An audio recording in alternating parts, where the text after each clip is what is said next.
Ibana, baada ya msanii mpya kutambulishwa na label ya Kings Music, hapa tunamzungumzia mwanadada kutokea pale nchini Rwanda ambaye anafahamika kwa jina la Mutima.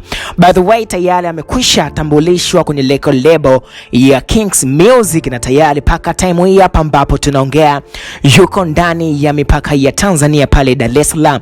Sasa baada tu ya kutambulishwa kwake na kupokelewa na CEO ama mkurugenzi wa label hiyo Ali Kiba, watu wakaanza kuibua maswali mengi sana na kuuliza ya kwamba je, Zuchu amepata mpinzani sahihi? Sasa watu wakaanza kuuliza maswali mengi kwa kuhusiana na utambulisho wa Mutima na kusema ya kwamba je, Mutima ataweza kuingia kwenye ule ushindani wa kimuziki wa Bongo Flava?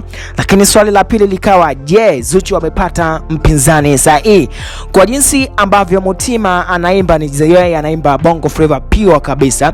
Kwenye ngoma yake, kama uliweza kusikiliza ngoma yake ya King'ang'anizi, basi utaweza kujua kwamba Mutima anaimba type ya muziki gani. Kama ulisikiliza, basi jibu ni kwamba yeye Mutima anaimba Bongo Flava pure, licha ya kuwa kwamba Kiswahili kwake ni kigumu. Lakini kama ulisikiliza ngoma ya King'ang'anizi ambayo imetoka na tayari umekwisha ipandisha katika channel yake pale katika mtandao wa YouTube na digital platform zote ambazo zinasambaza muziki kote duniani, sasa majibu utakuwa umeyapata. Swali jingine ambapo watu wanaweza kusema ya kwamba je, huyu Mutima ataweza kushindana kukompiti na Zuchu?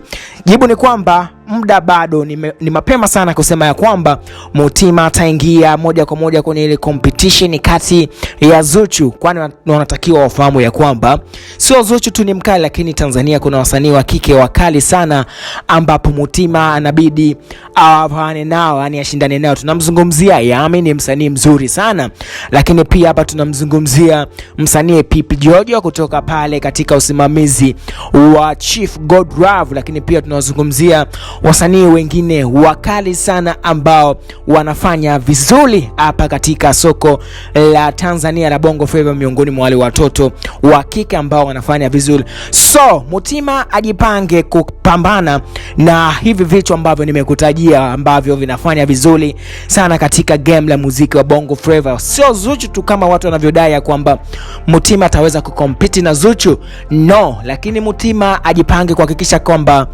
anakabiliana nao hawa wasanii wa kike ambao wamewakuta hapa Tanzania, yani Yami, Pip Jojo, Zuchu na wengineo ambao wanafanya vizuri sana muziki wa Bongo Flava.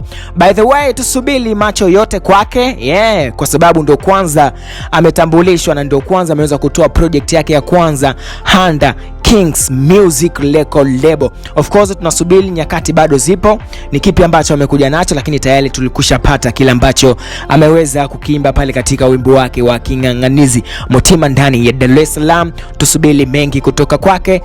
Industry ya Bongo Flava inazidi kuchangamshwa na watoto wa kike na tayari tumeongezewa msanii mwingine wa kike na record label ya Kings Music.